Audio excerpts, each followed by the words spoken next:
Hello class, today we are going to look at solving inequalities.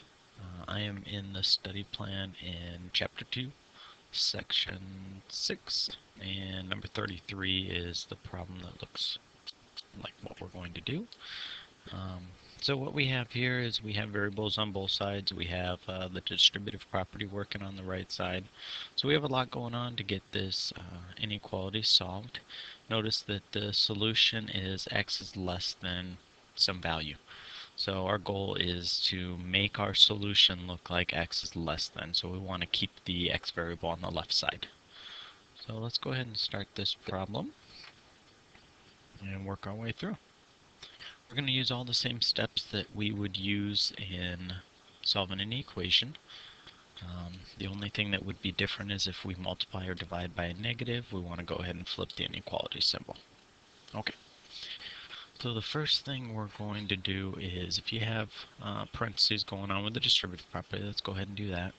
So I'm going to just write down the part of the problem I'm not doing anything. So now we're going to take the negative 3 and we're going to distribute it into our parentheses.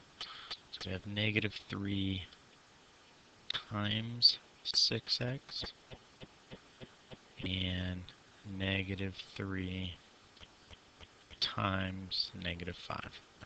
So you may be to the point where you're just multiplying it in and you're not writing it out like this. But if you still need to, you're more than welcome to write it out. Okay. So again, we still have the 5x plus 1 is less than 2x. Negative 3 times 6x is negative 18x. And negative 3 times negative 5 is a plus 15. Now I want to go ahead and combine any like terms that we may have. Well, we've created some like terms over here on the right side. So I'm going to go ahead and take 2x minus 18x, which gives me negative 16x. I still have the plus 15. And again, we haven't done anything with the 5x plus 1. And we still have a less than symbol.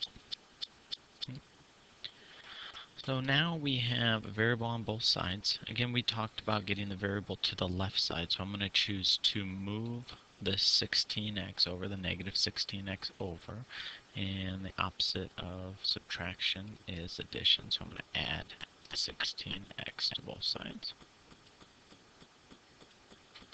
So that gives me 21x plus 1 is less than 15. Okay, these two are going to cancel out. Now we're going to move the 1 over, since we've decided to keep the x on the left side, so we're going to subtract 1 from both sides.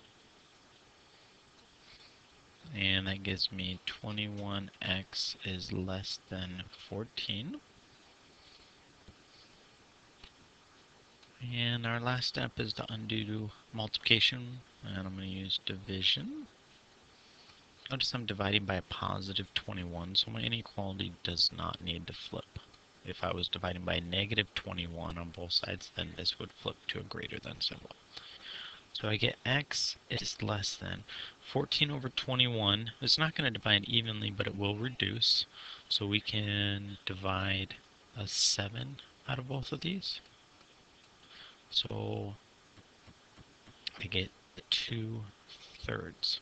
So x is less than 2/3. So this is saying that any number less than 2/3 would satisfy our inequality. You could check that by plugging in a number like 0. 0 is less than 2/3. Or you could plug in any negative number and it would work.